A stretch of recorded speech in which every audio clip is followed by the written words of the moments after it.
हाँ जी, तो करें start. Welcome back coder army हमारी इस जावा की सीरीज में। और आज हम अगेन सेट्स और मैप्स के इंटरनल फंक्शंस को समझने वाले हैं, कौन कौन से उसमें मेथड्स हैं, कौन से कंस्ट्रक्टर्स हैं। और हम जानेंगे एक बहुत ही इंटरेस्टिंग चीज़ कि कैसे इंटरनली जावा हैश मैप को और ऑप्टिमाइज बनाता है। ठीक है, ये हम वीडियो के लास्ट में जानेंगे, आपको बहुत मज़ा आएगा। तो चलो अभी फटाफट चलते हैं स्क्रीन पे और शुरू करते हैं।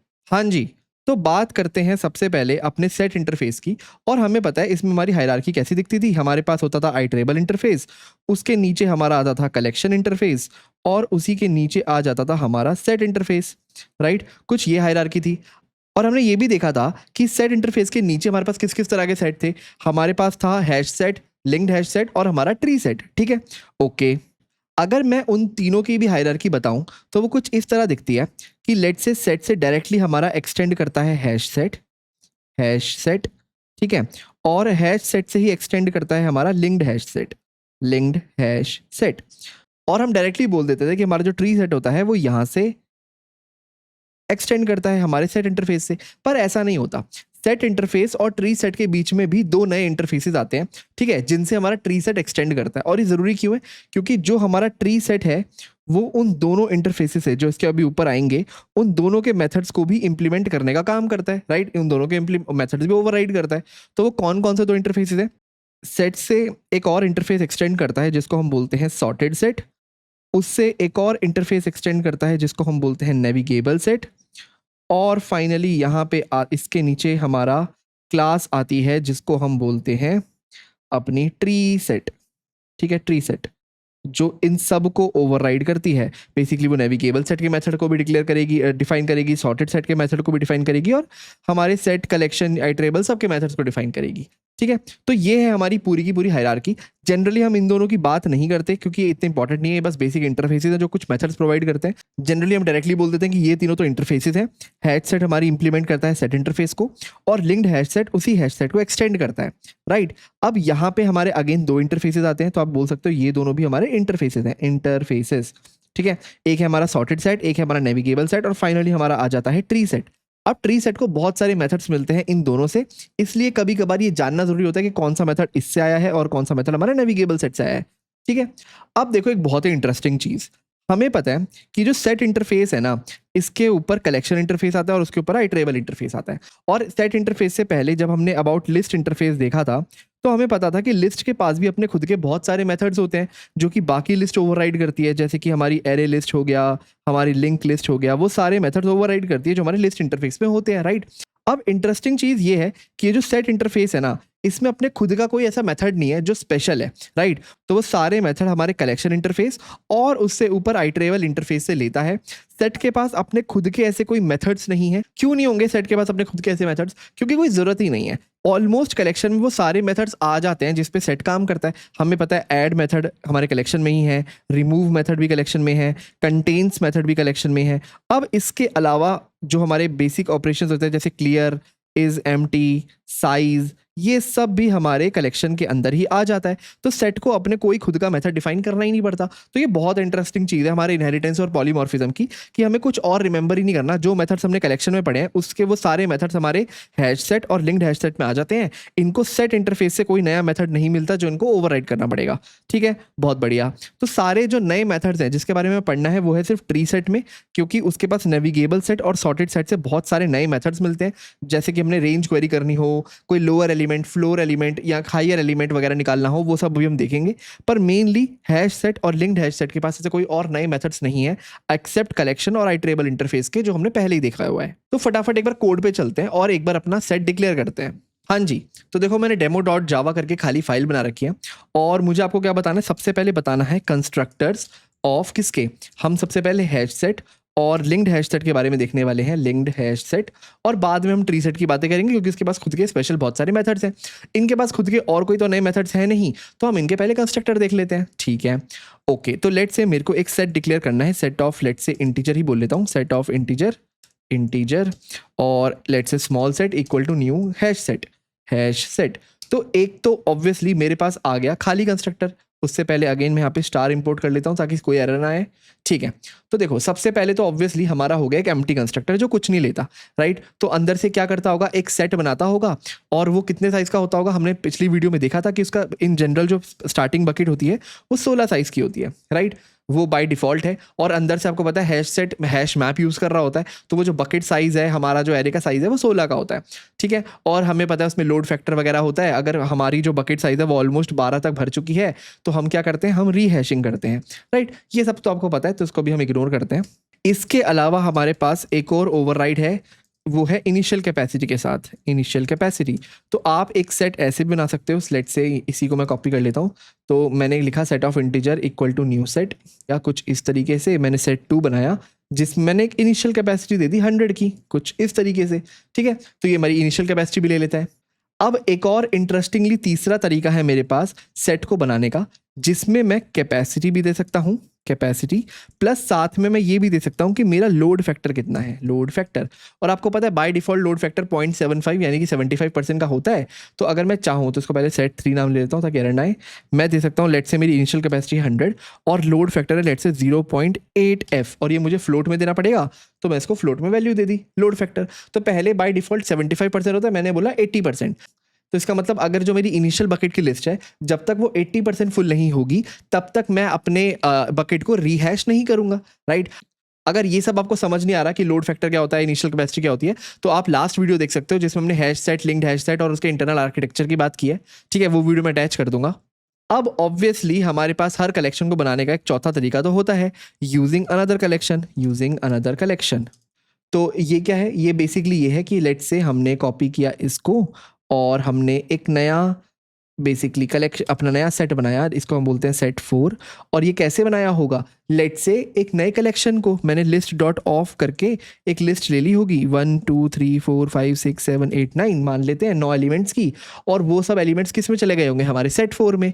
ठीक है, तो बेसिकली आप एक नए कलेक्शन से सेट बना सकते हो, इनिशियल कैपेसिटी और लोड फैक्टर दे सकते हो, सिर्फ इनिशियल कैपेसिटी दे सकते हो, या फिर अपना खाली सेट बना सकते हो। अब ये जो भी ट्रू हैश सेट के लिए है, ये सब कुछ लिंक्ड हैश सेट के लिए भी ट्रू है। आप चाहो तो यहाँ पे सब में लिंक्ड हैश सेट को रिप्लेस कर दो, तब भी सब कुछ सही रहेगा। यहाँ पे गलत हो गया, सॉरी। तो अगर आपने सब कुछ लिंक्ड हैश सेट से रिप्लेस कर दिया तब भी कोई प्रॉब्लम नहीं आएगी, ये दोनों केस के लिए ट्रू है। हमारे दोनों में ही ये चारों कंस्ट्रक्टर्स आते हैं। ठीक है, क्योंकि आपको पता है लिंक्ड हैश सेट कोई स्पेशल नहीं है, ये हैश सेट को ही एक्सटेंड करता है, हैश सेट क्लास को एक्सटेंड करता है, उसमें बस एक नया फीचर लिंक लिस्ट का डाल देता है। हाँ जी, तो हमने हैश सेट और लिंक्ड हैश सेट के कंस्ट्रक्टर तो सारे देख ही लिए, और इसके अलावा मैंने आपको बोला इनके पास कोई स्पेशल मेथड तो है नहीं, तो इनके पास वही सब मेथड है जो हमारा कलेक्शन और आइटरेबल से आता है, और वो सब हम ऑलरेडी देख चुके हैं। अब हम बात करते हैं अपने सबसे इंटरेस्टिंग ट्री सेट के बारे में, जिसके पास मेथड आते हैं फ्रॉम सॉर्टेड सेट और नेविगेबल सेट। अब ये दोनों ना इसको बहुत इंटरेस्टिंग मेथड्स लाके देते हैं। ठीक है, तो एक बार फटाफट मैं आपको पहले उनकी लिस्ट दिखाता हूँ। तो देखो ये पूरे रेंज ऑफ मेथड्स हैं जो हमें अपने ट्री सेट में मिलते हैं। ये ऊपर के कुछ मेथड्स आते हैं हमारे सॉर्टेड सेट इंटरफेस से, और ये नीचे के कुछ मेथड्स आते हैं हमारे नेविगेबल सेट इंटरफेस से। अब ना ये दिखने में आपको बहुत ज़्यादा लग रहे होंगे, पर ये बहुत सिंपल है, और अगेन आपको इन्हें याद नहीं करना, मेमोराइज नहीं करना, आपकी आईडीई आपकी पूरी हेल्प कर देगी। आपको बस पता होना चाहिए एक बेसिक आइडिया कि क्या क्या हम अपने ट्री सेट में कर सकते हैं। और आपको पता है ट्री सेट क्या है, ट्री सेट कुछ नहीं है, अंदर से एक सेल्फ बैलेंसिंग बीएसटी यूज करता है। तो जो ऑपरेशन हम बीएसटी में कर सकते हैं, जिसके लिए हमारा बीएसटी एग्जिस्ट करता है एज अ डेटा स्ट्रक्चर, वही सब हमारे को मेथड्स मिले होंगे। ठीक है, तो एक बार कोड में चलते हैं और ये सारे मेथड एक एक करके देखते हैं। इनफैक्ट अगर आपको ये मेथड समझ आ गए, इनफैक्ट अगर आपको सारे ट्री सेट के मेथड समझ आ गए, तो ट्री मैप के भी सारे मेथड समझ आ जाएंगे, क्योंकि उनका नाम भी ऑलमोस्ट सिमिलर है, क्योंकि आपको पता है ट्री सेट अंदर से इंप्लीमेंट कैसे होता है, यूजिंग ट्री मैप। ठीक है, तो चलो फटाफट स्क्रीन पे चलते हैं। हाँ जी, तो देखो यहाँ पे मैंने demo2.java करके एक फाइल बना रखी है, और यहाँ पे हम बात करने वाले हैं ट्री सेट की। ठीक है, तो सबसे पहले काम करते हैं, अपना एक ट्री सेट बना लेते हैं। Let's say set of integer ही बनाता हूँ मैं। ठीक है, सेट ऑफ इंटीजर, उसको मैं बोलता हूँ small set equal to new, और मैं यहाँ पे डिक्लेयर कर लेता हूँ एक ट्री सेट। ठीक है, ओके। अब अगेन यहाँ पे इंपोर्ट कर लेते हैं स्टार, ताकि हमें कोई एरर ना आए। ठीक है, अब ट्री सेट के कितने कंस्ट्रक्टर है बनाने का, कितना तरीका है। एक तो ऑब्वियसली हमारे पास खाली कंस्ट्रक्टर होगा। अब क्योंकि अंदर से ये कोई एरे यूज नहीं कर रहा बकेट्स का, तो हम इनिशियल कैपेसिटी, लोड फैक्टर वगैरह वो सब देने का तो कोई मतलब ही नहीं है। हमारे पास आता है सीधा चौथा तरीका जो हमारा किसी भी सेट को बनाने का था, जो कि था एक दूसरे कलेक्शन से। तो लेट्स से मैंने यहाँ पे 2, 5, 7, 9 ये 4 एलिमेंट्स दिए, इन चारों एलिमेंट से जो कि एक लिस्ट के अंदर आते हैं, मैंने अपना एक सेट बना दिया। यहाँ पे मैं सेट 2 कर लेता हूँ ताकि वो एरर ना आए, ठीक है। तो मेरे पास ये 2 तरीके हैं, अभी के लिए मैं इसको कमेंट कर देता हूँ। हम अपने पहले वाले तरीके के साथ जाने वाले हैं, जिसमें हमने क्या किया, एक खाली सेट बनाया, ठीक है, ट्री सेट टाइप का। एक काम करते हैं, इस अपने खाली सेट में कुछ मेथड्स कुछ इंटीजर्स ऐड करते हैं। तो मैंने आपको बोला था, लेट से मैंने ऐड किया 80, और आपको पता है इसमें चीज़ें ऐड कैसे होती है, जैसे BST में ऐड होती है, स्मॉल वैल्यूज़ रूट के लेफ्ट में जाएगी और बिगर वैल्यूज़ रूट के राइट में आएगी। तो सेट डॉट ऐड, लेट से मैंने किया 23, सेट डॉट ऐड, मैं खुद थोड़ी रैंडम वैल्यूज़ ऐड कर रहा हूँ, ठीक है, ताकि हमें एक रेंज मिल जाए। अब एक थोड़ी बड़ी रेंज भी कर देते हैं, लेट से 90, कुछ इस तरीके से, और एक और वैल्यू ऐड कर देते हैं थोड़ी बीच की, लेट से 50। ओके, तो मैंने यहाँ पे 80, 23, 10, 90, 50 कुछ इस रेंज में वैल्यूज़ ऐड करी हैं। अब हम कुछ मेथड देखते हैं जो हमें मिलते हैं हमारे सॉर्टेड सेट इंटरफेस से। सॉर्टेड सेट इंटरफेस, और ये आपको पता है कहाँ आता है, sorted set interface directly extend करता है हमारे सेट इंटरफेस को। इस सॉर्टेड सेट को एक्सटेंड करता है हमारा नेविगेबल सेट, और उसको एक्सटेंड करता है हमारा ट्री सेट, बेसिकली इंप्लीमेंट करता है हमारा ट्री सेट, ठीक है। तो देखो इसके बहुत सिंपल मेथड्स हैं। तो लेट्स से मेरे पास ये कुछ सेट था, इसमें कुछ इंटीजर्स थे, मैं ये जानना चाहता हूँ कि मेरे इस सेट में सबसे स्मॉलेस्ट वैल्यू किसकी है, ठीक है। तो ऑब्वियसली हमको दिख रहा है यहाँ पे 10 सबसे स्मॉलेस्ट है, और अगर मुझे वो जानना है तो मेरे को सिंपली करना है अपने सेट पे फर्स्ट को कॉल, सेट डॉट फर्स्ट, ठीक है। यहाँ पे एरर आ रहा है, the method first is undefined for type set. Okay, हाँ, यहाँ पे हमसे एक बहुत बड़ी गलती हुई है, वो ये हुई है कि हमने ट्री सेट का ऑब्जेक्ट बनाया हीप मेमोरी के अंदर, पर देखो रेफरेंस वेरिएबल किस टाइप का, रेफरेंस वेरिएबल है सेट टाइप का। तो इस रेफरेंस वेरिएबल सेट में हम सिर्फ वही मेथड कॉल कर सकते हैं जो सेट में डिक्लेयर होंगे। अब जिस मेथड्स की हम यहाँ पे बात करने वाले हैं, ये सब तो वो मेथड्स हैं जो हमारे सॉर्टेड सेट या नेविगेबल सेट स्पेसिफिक है, तो वो तो सेट में हमें मिलेंगे ही नहीं, राइट। तो इसका बेस्ट तरीका ये है कि हम इसको ऐसे ना बना करके इसको सीधा ट्री सेट बनाएं, ट्री सेट ऑफ इंटीजर, कुछ ऐसे। अब इसका मैं नाम रख सकता हूँ सेट, राइट। अब देखो यहाँ पे फर्स्ट में एरर चला गया, तो अब देखो यहाँ पे मैंने ट्री सेट किया, डायरेक्टली एक ट्री सेट बना दिया।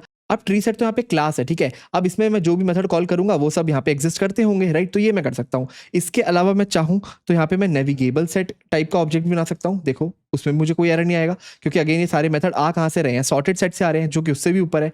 और अगर मैं चाहूँ तो यहाँ पे सॉर्टेड सेट का ऑब्जेक्ट भी बना सकता हूँ, इसमें मुझे एरर नहीं आएगा, क्योंकि ये सब मेथड सॉर्टेड सेट से आते हैं। पर फिर अगेन इसमें मैं वो सारे मेथड्स कॉल नहीं कर पाऊंगा जो नेविगेबल सेट से आते हैं। तो बेस्ट यही है कि मैं इसमें ट्री सेट नाम का ही ऑब्जेक्ट बना दूँ, ट्री सेट नाम का ही वेरिएबल बना दूँ, रेफरेंस वेरिएबल। अब मुझे कोई एरर नहीं आएगा, ठीक है। ओके, तो देखो मैंने जैसे किया सेट डॉट फर्स्ट, मैं एक्सपेक्ट कर रहा हूँ कि मुझे 10 मिलना चाहिए, राइट। देखो वही मेरा स्मॉलेस्ट वैल्यू है, और बिल्कुल मुझे 10 भी मिल गया। अब अगर मेरा सेट डॉट फर्स्ट है तो ऑब्वियस है कि मेरे पास एक और मेथड होगा जिसका नाम होगा सेट डॉट लास्ट, ठीक है। और आपको पता है सेट डॉट लास्ट क्या करेगा, मुझे लार्जेस्ट वैल्यू ला करके देगा अपने इस सेट के अंदर, ठीक है। और एक बार वो प्रिंट करके देख लेते हैं वो कौन सी है, वो होनी चाहिए 90, बिल्कुल सही, ठीक है। अब ये कैसे कर पा रहा है, अब आपको पता है अंदर से हम इस ट्री सेट को एक BST के फॉर्म में स्टोर करते हैं, self balancing binary search tree. और आपको पता होगा कि किसी भी BST में उसकी खास बात ये होती है कि उसकी सबसे लेफ्टेस्ट मोस्ट नोड स्मॉलेस्ट होती है, स्मॉलेस्ट, ठीक है। और उसी BST में लेट से मैं कहता हूँ राइटेस्ट मोस्ट नोड हमारी लार्जेस्ट होती है, राइट, ठीक है। ये एक बाइनरी सर्च ट्री की प्रॉपर्टी है, क्योंकि आपको पता है छोटे एलिमेंट्स कहाँ मिलते हैं, रूट के लेफ्ट में। अब रूट के लेफ्ट में जो होगा उससे छोटा उसके लेफ्ट में होगा, तो ऐसे जो सबसे मोस्ट लेफ्ट में जो एलिमेंट होगा वो सबसे छोटा होगा, और उसी तरीके से जो सबसे राइट में होगा, एक्सट्रीम राइट में, वो सबसे बड़ा एलिमेंट होगा। तो इन सब पोजिशनिंग की वजह से हमें ये मेथड्स का एक्सेस मिलता है। एंड अगेन सेट के हमारे जितने भी मेथड्स हैं वो सारे टाइम कॉम्प्लेक्सिटी कितनी लेते हैं, ऑर्डर ऑफ लॉग एन, यहाँ पे मैंने लॉन्ग एन लिख दिया, ऑर्डर ऑफ लॉग एन, कुछ इस तरीके से। ऑलमोस्ट सारे इतनी ही टाइम कॉम्प्लेक्सिटी लेते हैं हमारे किसी भी सेट के, हमारे ट्री सेट के किसी भी मेथड में। ओके, अब देखो इसके बाद मेरे पास एक बहुत इंटरेस्टिंग मेथड आता है जिसका नाम होता है हेड सेट।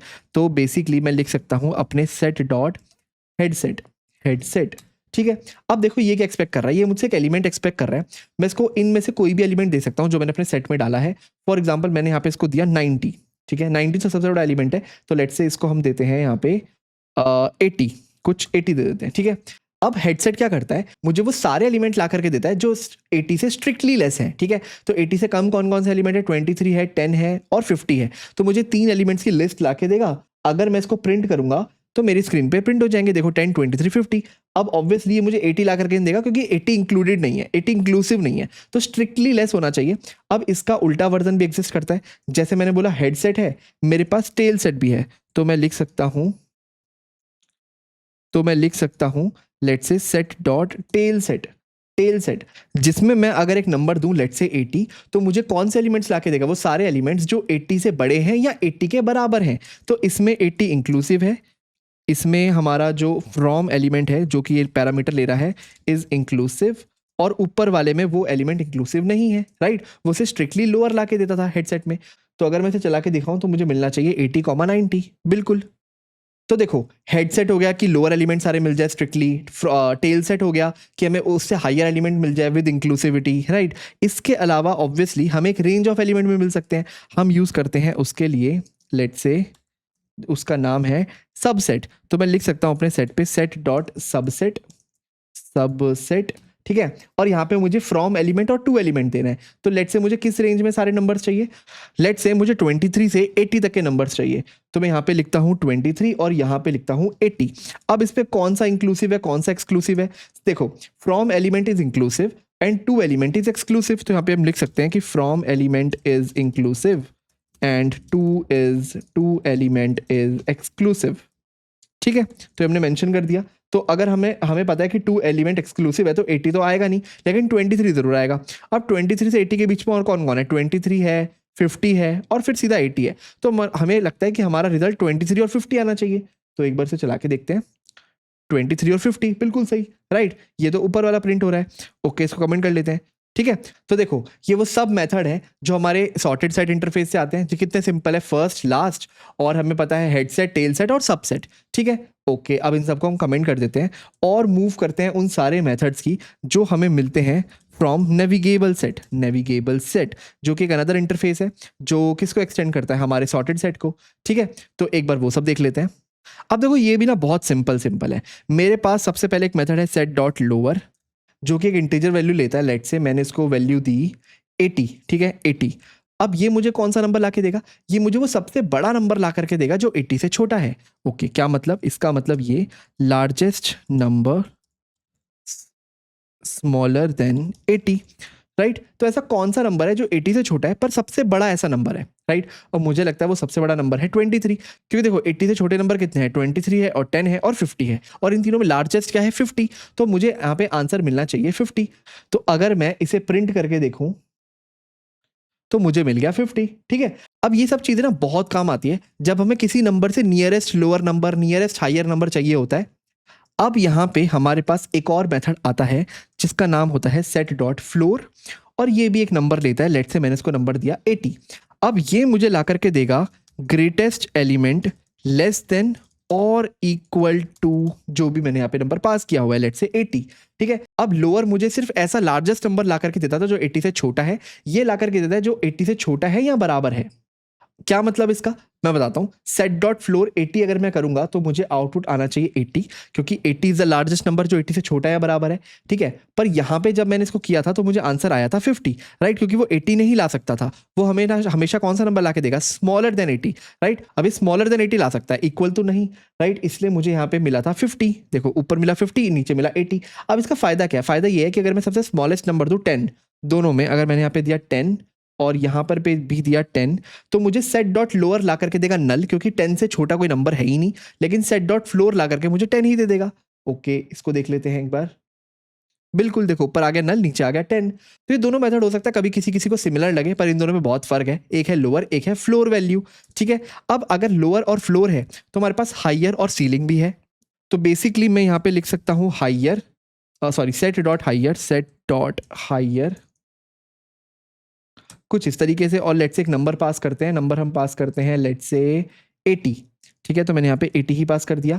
और इसके अलावा मेरे पास एक और है जिसको हम बोलते हैं सीलिंग, तो मैं लिख सकता हूँ सेट डॉट सीलिंग, और यहाँ पे भी हम लेट से 80 पास करते हैं। अब ये हाइयर और सीलिंग बिल्कुल उल्टे हैं लोअर और फ्लोर वैल्यू के। तो बेसिकली हाइयर एक ऐसा नंबर ला करके देगा which is smallest number greater than 80, right? और सीलिंग ऐसा नंबर ला करके देगा which is smallest number greater than 80 और इक्वल टू 80, ठीक है। तो इसको मैं लिख देता हूँ स्मॉलेस्ट नंबर ग्रेटर देन 80, ये स्ट्रिक्टली होना चाहिए, ठीक है। और ये ला करके देगा ऐसा स्मॉलेस्ट नंबर ग्रेटर देन और इक्वल टू 80। तो यहाँ पे बस एक इक्वल टू की भी बात आ जाएगी, और इक्वल टू कुछ इस तरीके से, ठीक है। ओके, अब हम बता सीलिंग में तो हमें 80 मिलने वाला है, पर हायर में हमें क्या मिलने वाला है? हायर में मिलेगा हमें 90। तो देखते हैं कि हमारा 90 80 प्रिंट होता है क्या? बिल्कुल 90 80, राइट। अब इंटरेस्टिंगली जितने भी मेथड्स हमारे पास सॉर्टेड सेट से आते थे, बेसिकली ये सारे मेथड्स, ठीक है, first last head set tail set subset, वो सारे मेथड्स हमारे नेविगेबल सेट में भी एग्जिस्ट करते हैं। तो अगर मैं वो सारे मेथड दिखाऊं जो अभी तक हमने पढ़े हैं, वो बस ये थे, लोअर, फ्लोर, हायर और सीलिंग। अब इसके अलावा हम सब इजी मेथड को रिपीट करेंगे थोड़े से चेंज के साथ। जैसे इसमें था फर्स्ट और लास्ट, अब हमारे पास एक मेथड आता है पोल फर्स्ट और पोल लास्ट, ठीक है। तो मैं लिख सकता हूँ let's say set dot pole first, और इसी तरीके से मेरे पास एक और मेथड है सेट डॉट पोल लास्ट, पोल लास्ट। अब इन दोनों में क्या फर्क है नॉर्मल फर्स्ट और लास्ट से?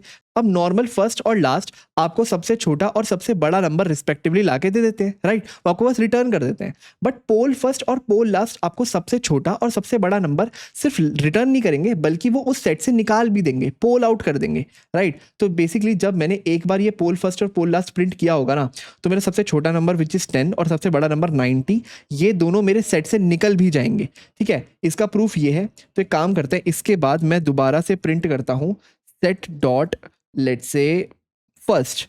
अब मेरा फर्स्ट नंबर कौन सा है? तो अगर मेरा 10 निकल गया तो फर्स्ट नंबर मेरा बचा 23, ठीक है। तो देखते हैं, इसको भी प्रिंट कर लेते हैं, इसको भी मैं एस आउट कर लेता हूं पहले कुछ इस तरीके से। तो पहले पोल फर्स्ट पोल लास्ट हमें ला करके देगा 10 और फिर 90, और उसके बाद फर्स्ट ला करके देगा हमें क्या? 23, ठीक है। तो एक बार से प्रिंट करके देखते हैं और बाकी सब कुछ हम कमेंट कर लेते हैं। तो इसे करते हैं रन। बिल्कुल, हमें पहले मिला 10 90, उसके बाद मिला 23, ठीक है। तो ये फर्क है बस पोल फर्स्ट पोल लास्ट में और सिंपल फर्स्ट और सिंपल लास्ट में। एक और बहुत इंटरेस्टिंग मेथड है हमारे पास जो कि है डिसेंडिंग सेट। तो अगर मैं लिखता हूं set dot descending set, descending set, तो देखो हमें क्या मिलेगा। हमारा नॉर्मल सेट था ये वाला, राइट, 80 23 10 90 50। अब अगर मैं इस पर डिसेंडिंग सेट कॉल करूं तो देखो मेरे को रिजल्ट क्या मिलता है। ये देखो मुझे पूरा का पूरा अपना सेट मिल गया डिसेंडिंग ऑर्डर में, 90 80 50 23 10, ठीक है। तो डिसेंडिंग सेट का बस ये फायदा है। इसके अलावा अगेन हमारे पास एक डिसेंडिंग आइटरेटर भी है। तो लेट्स से मैं एक आइटरेटर ले सकता हूँ ऑफ इंटीजर IT, और वो मुझे मिल सकता है अगर मैं बस लिख दूं set dot descending iterator, right. अब मैं इसमें आइटरेट कर सकता हूँ अपने सेम तरीके से जैसे मैं करता हूँ। तो मैं लिख सकता हूँ while IT dot has next, IT dot has next, और अगर ऐसा है तो मैं simple IT dot next print कर सकता हूँ, IT डॉट नेक्स्ट, कुछ इस तरीके से, ठीक है। तो देखते हैं मेरे पास कौन कौन से एलिमेंट है और ये सारे डिसेंडिंग में प्रिंट होने चाहिए। तो देखो 90 80 50 23 10, राइट। तो एक मेरे पास तरीका है डिसेंडिंग आइटरेटर और एक तरीका है मेरे पास डिसेंडिंग सेट। इन दोनों से हम कोई भी यूज कर सकते हैं अपने सेट का रिवर्स वर्जन या डिसेंडिंग ऑर्डर वर्जन प्रिंट करने के लिए। ओके, अब हम अगेन ये तीनों मेथड भी रिपीट करेंगे। एक हम रिपीट करेंगे हेड सेट, टेल सेट और सबसेट। ये जो तीनों मेथड हमने बात की थी बेसिकली, ये दोबारा हम रिपीट करने वाले हैं, पर एक थोड़े से चेंज के साथ। अब हेडसेट कहता था मैं 2 एलिमेंट लूंगा 80 और उससे नीचे जितने भी एलिमेंट्स है वो सब आपको लाके दे दूंगा, ठीक है। और इसमें क्या था, 80 इंक्लूसिव नहीं था। दूसरा हमारा टेल सेट कहता था मैं फ्रॉम एलिमेंट लूंगा 80 और उसके लार्जर जितने भी एलिमेंट्स है वो सब लाके दे दूंगा, लेकिन इसमें हमारा 80 इंक्लूसिव था। अब मेरे पास कुछ ऐसे मेथड्स भी हैं, फॉर एग्जाम्पल अगर मैं सिंपली दोबारा लिखता हूँ सेट डॉट हेड सेट, तो इस बार मैं इसका ये वाला वर्जन नहीं बल्कि दूसरा वाला वर्जन लेने वाला हूँ, ये वाला, जिसमें मैं 2 वैल्यूज पास करूंगा। एक तो अपनी lower value, sorry higher value, जिससे नीचे के मुझे सारे नंबर्स चाहिए, और एक और बूलियन वेरिएबल कि मुझे 80 को इंक्लूड करना है या नहीं। अगर मैं इस मेथड का पहला वाला ओवरराइड लेता, मतलब बेसिकली ये वाला जिसमें मैं एक बूलियन वेरिएबल नहीं लेता, तो बाय डिफॉल्ट वो चाहता है फॉल्स कि मुझे इसे इंक्लूड नहीं, तो बाय डिफॉल्ट वो चाहता है फॉल्स कि मुझे इसे इंक्लूड नहीं करना। पर लेट से मैं यहाँ पे इसे देता हूँ ट्रू कि मुझे इंक्लूड करना है, इंक्लूसिव मेरा हो गया ट्रू, ठीक है। उस केस में मुझे 80 भी मिलेगा। अब अगर मैं इसे प्रिंट करके देखूंगा तो देखो मुझे 10 23 50 के अलावा 80 भी मिल गया, राइट। अब सेम तरीके से ना मेरे पास है सेट डॉट टेल सेट, ठीक है। अब उसमें पास भी मेरे पास 2 चीजें हैं, एक फ्रॉम एलिमेंट और मैंने एक बूलियन ले सकता हूं। तो लेट से मैंने डाला 80 से और इंक्लूड करना है या नहीं, तो मैंने बाय डिफॉल्ट दे दिया फॉल्स, तो मैं ये भी कर सकता हूं। और सेम तरीके से मेरे पास है सबसेट और इसका भी कौन सा वर्जन जिसमें मैं बूलियन वेरिएबल्स दे सकता हूँ। तो बेसिकली इसमें मैं कह सकता हूँ कि फ्रॉम एलिमेंट क्या है, लेट से मेरा 10 है, अब फ्रॉम इंक्लूसिव है या नहीं वो मैं दे सकता हूँ। टू एलिमेंट क्या है, लेट से 80 है, और टू इंक्लूसिव है या नहीं वो भी मैं दे सकता हूँ। ठीक है, तो बेसिकली मैं ज़्यादा ट्यूनिंग कर सकता हूँ इन ओवरराइड्स को यूज़ करके रादर देन अपने नॉर्मल वाले फंक्शंस को यूज़ करके। राइट, मेरे नॉर्मल वाले जो फंक्शंस थे वो ये रहे, इसको मैं एक बार हटाता हूँ। तो first, last, head set, tail set, subset, इन तीनों में ना मुझे फ्रीडम नहीं मिलती, जो रूल कहता है वही करना पड़ता है। हेड सेट कहता है 80 इंक्लूड नहीं होगा, मैं कहता हूँ ठीक है। टेल सेट कहता है 80 इंक्लूड हो जाएगा, मैं कहता हूँ ठीक है। सबसेट कहता है 23 होगा पर 80 नहीं होगा। राइट, लोअर एलिमेंट इंक्लूडेड है और अपर एलिमेंट इंक्लूडेड नहीं है, मैं मान लेता हूँ। पर अगर मुझे कंट्रोल चाहिए इसमें अपने खुद का, तो मैं इनके ये सारे बेसिकली ओवरराइड्स यूज कर सकता हूं, जिसमें पूरा कंट्रोल ले सकता हूं हेड सेट, टेल सेट और सबसेट में। आई होप आपको बेटर समझ आए होंगे। अब ये सारे मेथड्स हमने सारे देख लिए जितने भी हमने यहाँ लिखे हुए हैं। ठीक है, अब हम बढ़ते हैं अपने मैप्स की तरफ और उनके मेथड्स की तरफ। देखो, ये थी हायरार्की हमारे मैप की। आपको पता है मैप हमारा कलेक्शन इंटरफेस से बाहर आता है। राइट, तो हमारे मैप के नीचे एक है हैश मैप और उसको एक्सटेंड करता है हमारा लिंक्ड हैश मैप क्लास, और एक बहुत ही डिफरेंट तरीके से हमारे पास आती है ट्री मैप। अब इससे ऊपर भी हमारे पास दो इंटरफेसेस है सेम तरीके से जो सेट में थे। एक होगा हमारा सॉर्टेड मैप, एक होगा हमारा नेविगेबल मैप, और ट्री मैप उन दोनों के मेथड्स को ओवरराइड करता होगा। ठीक है, अब इंटरेस्टिंगली ना इन सब के अलावा भी हमारे पास बहुत तरह के मैप्स होते हैं। ठीक है, हमारे पास होते हैं हैश टेबल, हमारे पास प्रॉपर्टीज होती है। ठीक है, हमारे पास इनम मैप है, हमारे पास आइडेंटिटी मैप है, आइडेंटिटी मैप, बहुत तरह के मैप हैं। हमारे पास कॉन्करेंट मैप है, कॉन्करेंट हैश मैप। ठीक है, ये सब भी हम एक एक बार देखेंगे कि कौन कौन से हैं और कौन कौन से ज़्यादातर यूज़फुल हैं और कौन कौन से आजकल यूज़फुल बिल्कुल नहीं है। ठीक है, इन सब के अलावा यहाँ पे एक वीक हैश मैप भी होता है, वीक हैश मैप। ये बहुत तरह के मैप्स हैं हमारे पास जावा में। नॉर्मली हम hash map, linked hash map और ट्री मैप को ही यूज़ करते हैं, और इनमें से किसी किसी का कभी कभार एक स्पेसिफिक यूज़ केस होता है, और कुछ कुछ तो ऐसी लेगेसी क्लासेस है जिनको आजकल हम बिल्कुल यूज़ नहीं करते। अब देखो, क्योंकि मैप हमारा बिल्कुल ही एक सेपरेट हायरार्की में आता है, तो इंटरेस्टिंग चीज़ ये है कि मैप को ना अपने सारे मेथड्स खुद से डिफाइन करने पड़ेंगे। मैप को अपना कोई भी मेथड अपने कलेक्शन इंटरफेस से मिलता नहीं है। राइट, तो इसको जितने भी हमारे पास मेथड थे, लेट्स से साइज हो गया, कंटेन्स हो गया, कंटेन्स की जिसे हम कह सकते हैं, है ना, इज एम्प्टी हो गया, ये सब खुद से डिफाइन करने पड़ेंगे, क्योंकि इसके ऊपर ऐसी कोई पेरेंट क्लास नहीं है जो इसमें मेथड्स ला करके दे, है ना। अब इंटरेस्टिंगली जावा ने क्या किया कि जितने भी मेथड्स हमारे मैप के अंदर दिए उनका नाम ऑलमोस्ट सेम रखा, जो नाम हम कलेक्शन इंटरफेस में यूज़ करते हैं। राइट, ताकि हमारी नेमिंग कन्वेंशन बिल्कुल सिमिलर रहे, हमें ज़्यादातर कुछ अलग से रिमेंबर ना रखना पड़े। तो एक बार फटाफट कोड पे चलते हैं और मैप के सारे कंस्ट्रक्टर्स और उसके सारे मेथड्स देखते हैं। हाँ जी, तो देखो यहाँ पे मैंने demo3.java करके एक फाइल ले रखी है। फटाफट मैं चलता हूँ और एक मैप बनाता हूँ, late say integer comma string का सिंपल से एक मैप बनाता हूँ। लेट्स से मैं उसको बोलता हूँ map map equal to new hash map. अभी के लिए मैं हैश मैप बना रहा हूँ। ठीक है, मैं इस तरीके से खाली हैश मैप बना सकता हूँ, और मैं एक और काम कर लेता हूँ कि मैं इंपोर्ट कर लेता हूँ अपने कलेक्शन को, इंपोर्ट मैप, और सिर्फ मैप नहीं इंपोर्ट एवरीथिंग। ठीक है, ताकि मुझे कोई एरर ना आए। ओके, सबसे पहले इस मैप में कुछ वैल्यूज डाल देते हैं, तो मेरे पास उसके लिए मेथड होता है मैप डॉट पुट। ठीक है, जिसमें की कॉमा वैल्यू डाल सकता हूँ। तो मैं एक की लेता हूँ 101, लेट से रोल नंबर है, और एक नेम ले लेता हूँ आदित्य, जो कि एक स्ट्रिंग है। तो बेसिकली यहाँ पे जो मैं मैप बना रहा हूँ, आप उसे ऐसे समझ सकते हो कि वो जो मैप है ना, वो रोल नंबर कॉमा नेम्स का मैप है। ठीक है, इनको मैप करता है, हर रोल नंबर को एक नाम से मैप करता है। ठीक है, तो मैंने एक मैप डॉट पुट 101 आदित्य डाल दिया। एक लेट से मैं 102 रोहित डाल देता हूँ, यहाँ पे कर देता हूँ मैं रोहित।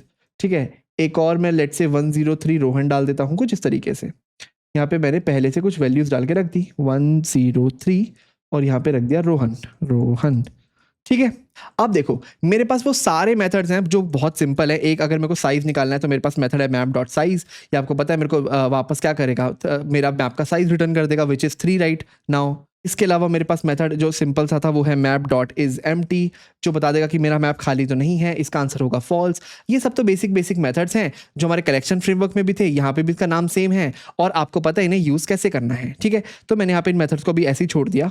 अब एक मेथड था जो मेरा कलेक्शन फ्रेमवर्क में होता था, और वो था कंटेन्स। राइट, ये देखने के लिए कि किसी कलेक्शन में कोई पर्टिकुलर एलिमेंट है या नहीं। राइट, पर मैप में आप सिर्फ कंटेन्स नहीं लिख सकते, आपको बताना पड़ेगा कंटेन्स क्या। तो मैप में ना कंटेन्स के दो रूप हैं। ठीक है, एक है मैप डॉट कंटेन्स की, कंटेन्स की, ये मुझसे की लेगा लेट से 102, और ये सिर्फ बताएगा कि 102 नाम की है या नहीं। तो मुझे ट्रू फॉल्स देगा। अब इसका आंसर होना चाहिए ट्रू, बिल्कुल। और दूसरा मेरे पास है map dot contains value, contains value कुछ इस तरीके से, और यहाँ पे मैं एक वैल्यू ले लूंगा, लेट से आदित्य। तो क्या आदित्य नाम की वैल्यू एग्जिस्ट करती है या नहीं, इसका भी आंसर होना चाहिए ट्रू, बिल्कुल, है ना। तो ये दोनों मेथड्स बहुत सिंपल है, पर आपको पता होना चाहिए कंटेन्स की हमारा ऑलमोस्ट कांस्टेंट टाइम लेगा, लेकिन कंटेन्स वैल्यू हमारा almost order of n times लेगा। अब कंटेन्स की कांस्टेंट क्यों लेगा आपको पता है, क्योंकि हमारी हैशिंग यूज होती है की के पर्पज से, तो हम डायरेक्टली उस बकेट में जा सकते हैं, और वो भी एवरेज कांस्टेंट ऑफ टाइम, हाँ वो एवरेज कांस्टेंट ऑफ, और लेकिन जो हमारी वैल्यूज होती हैं हमें उस पर कोई हैशिंग नहीं कर रखी होती। तो ये पता लगाने के लिए कि आदित्य नाम की वैल्यू एग्जिस्ट करती है या नहीं, उसको हर बकेट में जाना पड़ेगा, और हर बकेट के हर लिंक लिस्ट उसको हर बकेट्स में ट्रैवर्स करना पड़ेगा। इनफैक्ट हर बकेट में अगर मल्टीपल नोड्स हैं लिंक लिस्ट से कनेक्टेड, तो हर लिस्ट पे जाकर के देखना पड़ेगा कि मेरा आदित्य नाम की है, आदित्य नाम की वैल्यू है या नहीं, राइट। अब देखो मैप के सबसे इंपॉर्टेंट मेथड्स कौन से हो सकते हैं, गेट और पुट। पुट तो हमने ऊपर देख ही लिया, राइट, जिसमें हम एक की और वैल्यू को पुट करते हैं किसी मैप में।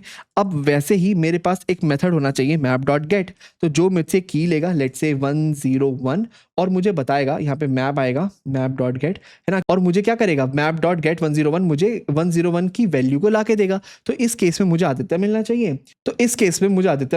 तो अगर मैं इसे प्रिंट करूंगा मुझे मिलेगा आदित्य। पर मान लो अगर मैं एक ऐसी की दूं जो एग्जिस्ट ही नहीं करती, लेट से 105 नाम की कोई तो एग्जिस्ट ही नहीं करती, तो मुझे आंसर मिल जाएगा नल, ठीक है, ओके। अब गेट के अलावा पुट था, वो तो हमने ऊपर देख ही लिया था। अब पुट की ना एक खास बात देखते हैं, तो लेट से मैं यहाँ पे ना पुट करके दिखाता हूँ आपको, मैप डॉट पुट, और एक नई की ऐड करते हैं 104 और उसका नाम रखते हैं लेट से अभी, कुछ इस तरीके से। अब देखो मैं यहाँ पे एक ऐसी की एंटर कर रहा हूं जो अभी तक मैंने एंटर नहीं की थी, 101 2 3, और अब मैं 104 एंटर कर रहा हूं, ठीक है, तो मैं एक नई की एंटर कर रहा हूं। अब मैप डॉट पुट ना मुझे एक स्ट्रिंग रिटर्न करता है, तो देखते हैं इस केस में पहले क्या स्ट्रिंग आएगी। देखो इस केस में आई मुझे नल स्ट्रिंग। अब बेसिकली जब भी हम एक नई की एंटर करेंगे तो हमेशा मैप हमें नल रिटर्न करेगा।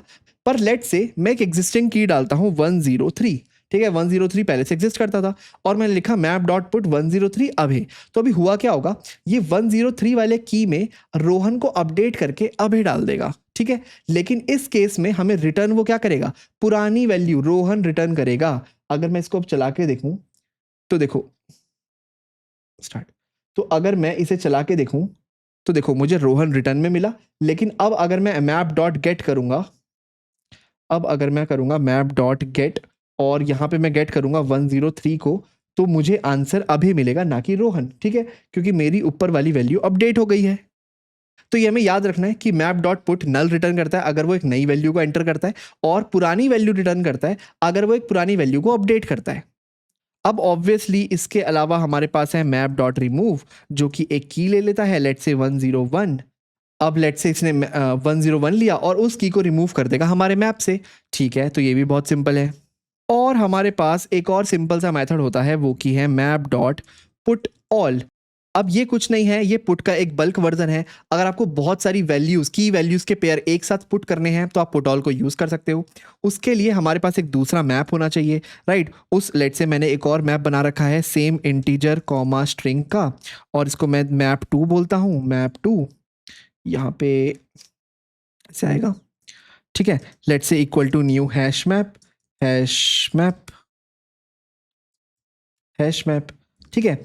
और अब मैं चाहूँ तो इस मैप 2 में नई वैल्यूज डाल सकता हूँ और इस मैप 2 को यहाँ पे पास कर सकता हूँ, ठीक है। तो मैप 2 में जो भी मैं नई वैल्यूज यहाँ पे डालूंगा, अभी तो मैंने एक भी नहीं डाली, पर जो भी मैं डालूंगा वो सारी पुट हो जाएंगी मेरे पुराने वाले मैप में, ओके। तो ये है मेरा एक बल्क ऑपरेशन पुट ऑल।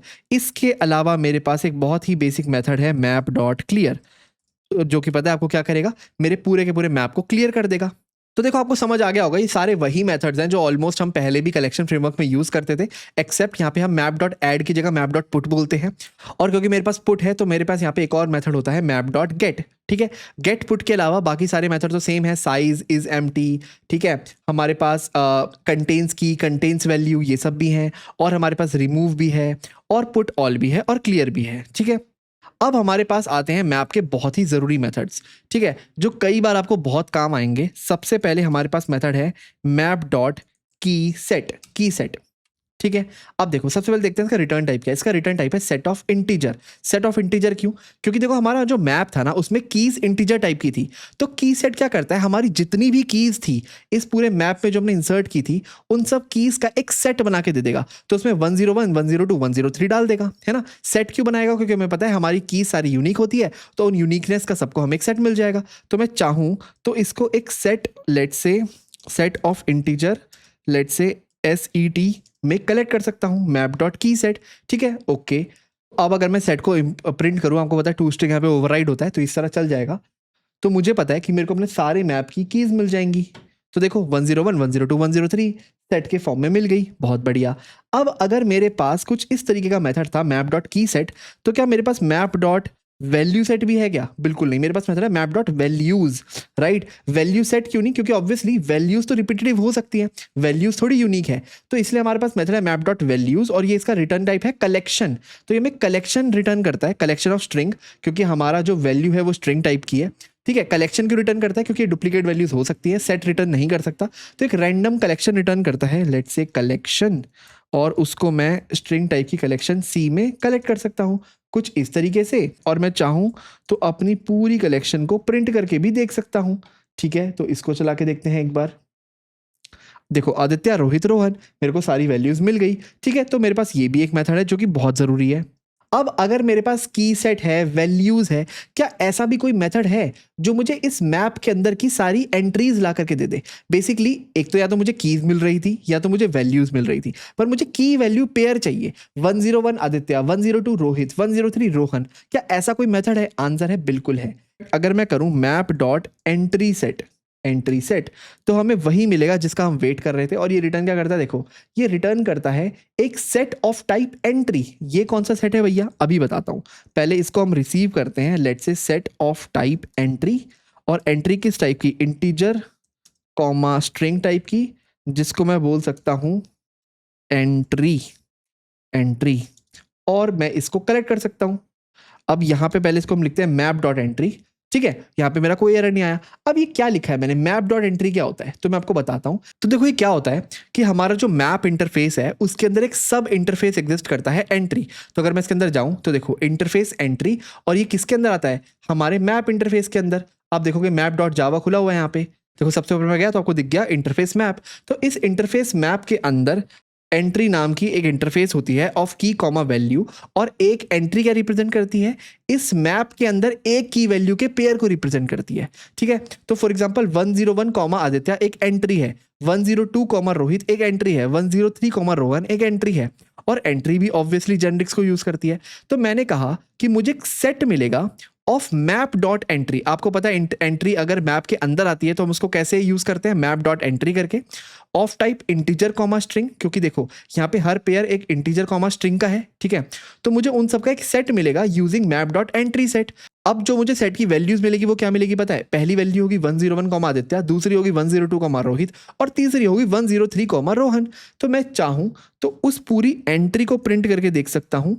तो एक बार पहले इसका नाम एंट्रीज कर लेते हैं, प्लूरल, और इस एंट्रीज को मैं यहाँ पे प्रिंट करके देखता हूँ। ठीक है, देखते हैं हमें क्या आउटपुट मिलता है। ये देखो 101 equal to Aditya, 102 is Rohit, 103 is Rohan, यानी कि एंट्री ने भी हमारे टू स्ट्रिंग को ओवरराइड किया होगा। ठीक है, अब एक और बहुत ही इंटरेस्टिंग मेथड जो हमारे पास है वो है गेट और डिफॉल्ट।